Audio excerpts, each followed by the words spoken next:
누구나 한 번쯤은 들어봄직한 아날로그 유머가 있습니다. 정체성의 혼란을 겪고 있던 어린 감자가 엄마 나 감자 맞아? 당근이지? 자신이 당근이라는 말을 듣고 괴로워하며 가출을 했다가 집으로 돌아와서 다시 묻습니다. 할머니, 나 감자 맞아요? 어이야 라는 말을 듣고 내가 오이래 하면서 집을 나가버렸다는 아날로그 유머가 있습니다. 사람은 자아가 정립되지 않으면 인생이 힘들어지는 것입니다. 우리 안에는 타락한 본성이 있습니다. 내면에 또 다른 자아를 숨겨둔 채 살아갑니다. 낮에는 존경받는 지킬 박사로, 밤에는 범죄자인 하이드로 변신합니다. 교회 안에서의 삶과 교회 밖에서의 삶이 다릅니다. 인간은 누구나 이중성을 지닌 존재라는 것을 그 누구도 부인할 수가 없는 것입니다. 성경에 보면 바울은 이렇게 말합니다. 내 속에 선한 것이 거하지 아니하는 줄 아노니 내가 원하는 바 선은 행하지 아니하고 도리어 원하지 아니하는 바 악은 행하는도다. 오라 나는 곤고한 사람이로다. 이 사망의 몸에서 누가 나를 건져내랴. 과연 인간이 스스로 악을 다스리며 이길 수 있을까요? 인간은 스스로의 힘으로 자기를 구원할 수 없는 것입니다. 그런데 오늘 본문을 보면 하나님께서 인간의 마음을 연단하신다고 말씀합니다. 우리 함께 본문 3절을 한 목소리 다 같이 읽겠습니다. 3절 다 같이 읽겠습니다. 시작. 도가니는 은을, 풀무는 금을 연단하거니와 여호와는 마음을 연단하시느니라. 여기 본 도가니는 은을, 풀무는 금을 연단하거니와 여호와는 사람의 마음을 연단하신다고 했어요. 옛날에 대장간에 가보면 풀무불 속에 여러 가지 쇠붙이들을 넣어서 벌겋게 달군 뒤에 망치로 사정없이 두드리며 단단하게 만드는 것을 봤어요. 이처럼 쓸모없는 것을 쓸모있게 만드는 과정이 바로 연단입니다. 성경에 보면 하나님께서 마음을 연단하신 인물들이 많았습니다. 나면서부터 형의 발꿈치를 잡고 태어난 야곱은 마음속에 욕심으로 가득 차 있었어요. 그는 형과 눈먼 아버지를 속여서 장자의 축복을 다 가로챘습니다. 그런 야곱을 하나님께서 외삼촌 라반의 집으로 보내셨는데 외삼촌 라반은 아주 지독한 사람이었어요. 옛 속담에 뛰는 놈 위에 나는 놈이 있다는 말처럼 속이는 자인 야곱은 외삼촌 라반에게 속아서 20년간 혹독하게 연단을 받았어요. 그러면서 야곱의 마음이 점점 가난해지기 시작했습니다. 욕심으로 가득 차 있던 야곱이 마침내 하나님을 의지하는 믿음의 사람으로 세워져서 이스라엘의 조상이 되었다는 사실 역시 여러분 알고 있습니까? 모르십니까? 이처럼 하나님께서는 우리의 마음을 연단하시는 것이에요. 오늘 본문을 보면 하나님께서 마음을 연단하시는 방법 두 가지가 기록되어 있는데, 첫째는 가난입니다. 본문 1절에 보면 마른 떡 한 조각만 있고도 화목하는 것이 제육이 집에 가득하고도 다투는 것보다 나으니라 하고 있습니다. 과연 마른 떡 한 조각만 있고도 화목할 수 있는가? 가난해도 자족하는 마음을 가질 수 있는가? 하나님께서는 우리의 마음을 살펴보고 계신다는 것이.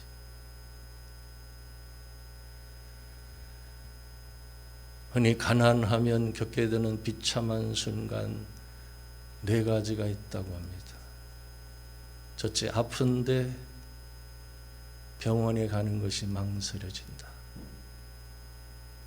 둘째, 하고 싶은 걸 눈앞에서 놓친다. 셋째, 자존심이 가장 먼저 무너진다. 넷째, 미래가 두려워 잠조차 오지 않는다. 하나 성도는 가난할 때 오히려 하나님을 의지하는 믿음이 더 강해지는 것입니다. 가난할 때 자족하는 마음을 가지고 범사에 감사하면서 이웃을 사랑하며 살아간다면 그는 연단을 통과한 사람입니다. 세계적인 갑부이며 강철왕으로 알려진 카네기에게 신문기자가 성공의 비결이 무엇인지 말해달라고 했을 때 그는 다음과 같이 대답했습니다. 나의 성공의 비결은 역설적이지만 가난이었습니다. 나는 가난 때문에 고통스럽게 사신 부모님을 더 이상 근심시키지 않겠다고 결심함으로 성공할 수 있었습니다. 둘째, 가난했기에 무슨 직업이라도 가리지 않고 일할 수가 있었고, 셋째, 가난했기 때문에 전능하신 하나님을 진정으로 믿고 의지할 수가 있었습니다. 이처럼 하나님께서는 가난을 통해서 우리의 마음을 연단하시는 것입니다. 사랑하는 성도 여러분, 하나님의 놀라운 기적 같은 은혜들을 가장 많이 체험하는 때가 언제인지 아십니까? 가난할 때입니다. 물질적으로 궁핍할 때입니다. 경제적으로 파산 지경에 이르렀을 때입니다. 빌립보서 4장 19절에 나의 하나님이 그리스도 예수 안에서 영광 가운데 그 풍성한 대로 너희 모든 쓸 것을 채우시리라 말씀하신 대로 우리 모두는 가난할 때 모든 쓸 것을 채워주시는 하나님의 기적을 체험하면서 살았습니다.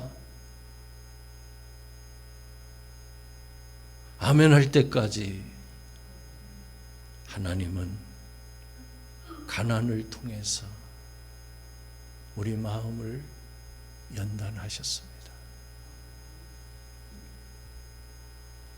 우린 그런 연단을 통해 심령이 가난한 자가 되어 이처럼 하나님을 믿고 전적으로 의지하는 자로 세워지게 된 것입니다.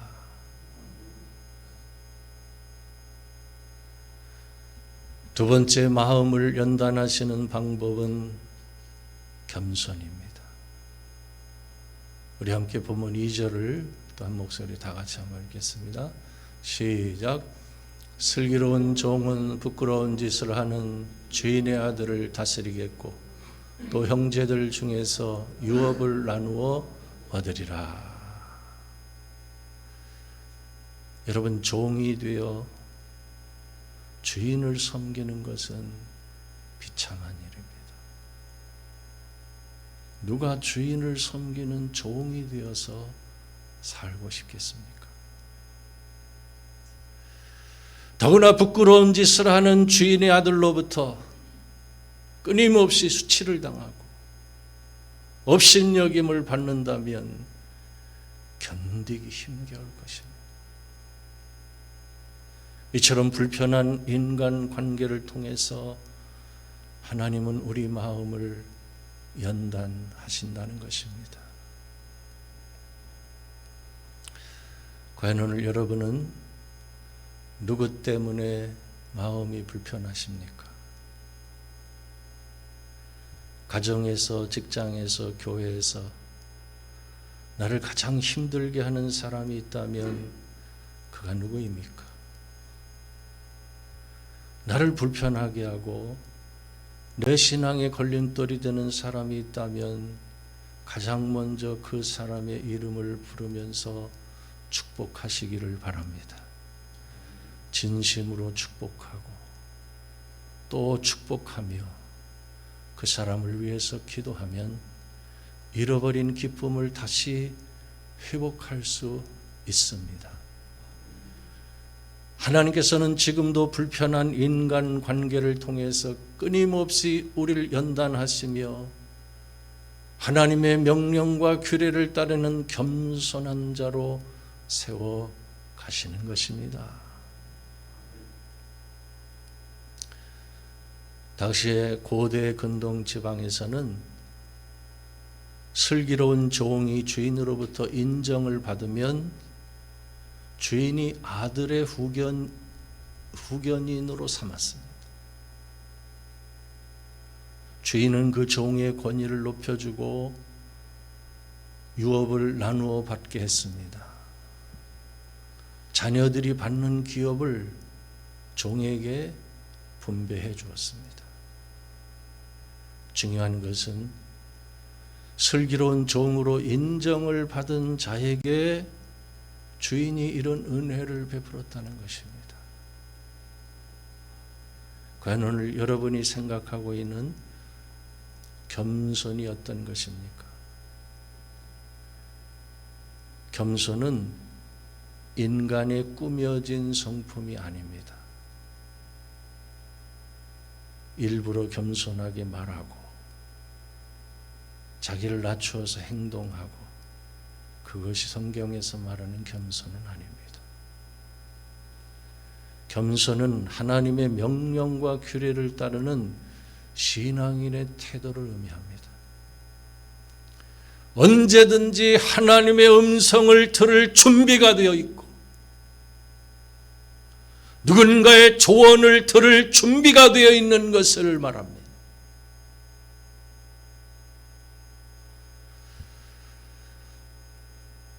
이런 이야기가 있습니다. 어떤 외국인이 충청도에 가서 이발소에 들어갔습니다. 이발소 주인이 와시오 하고 인사를 했습니다. 그는 이 말을 와시오 무엇을 보느냐로 알아들었고 미러 거울을 보고 있다고 대답했습니다. 그러자 이발사가 그 즉시 외국인의 머리를 다 밀어버렸습니다. 이처럼 잘못 알아듣거나 모르는 것인데 아는 척하는 것도 교만입니다. 성경에 보면 하나님께서는 광야의 이스라엘 백성들에게 오직 한 가지를 보셨습니다.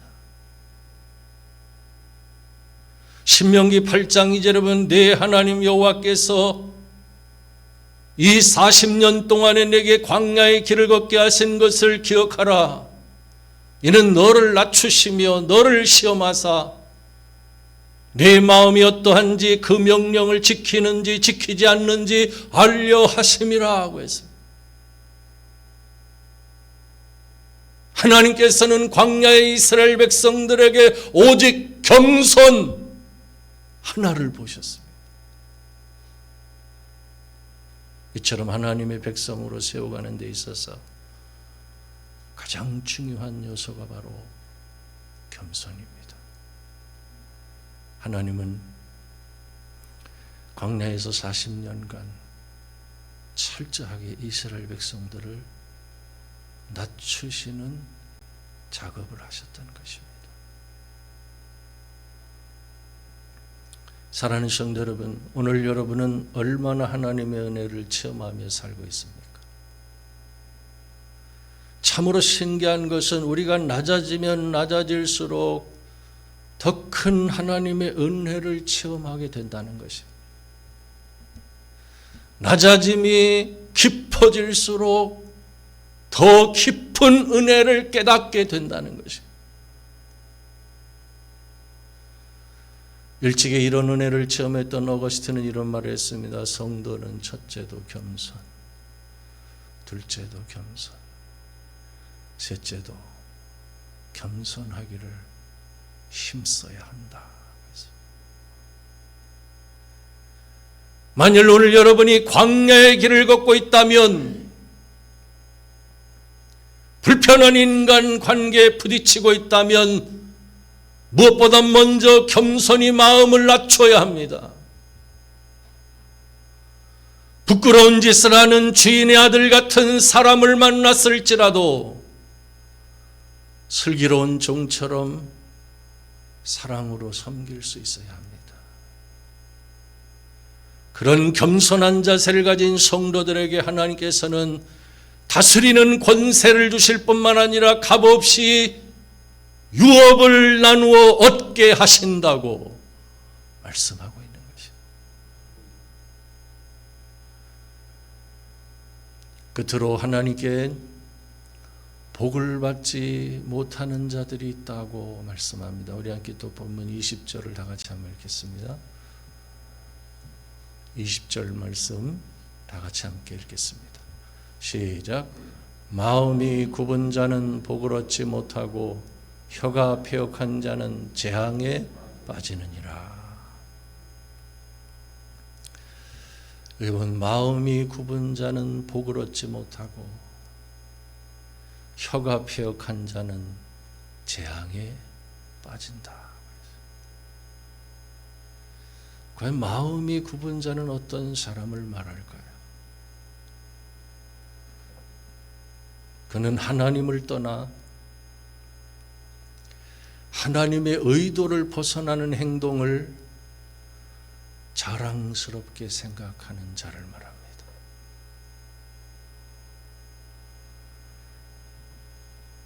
이들에게 나타나는 한 가지 두드러진 특징이 무엇인 줄 아십니까? 그것은 바로 자기 만족을 위해서 살아간다는 것이요.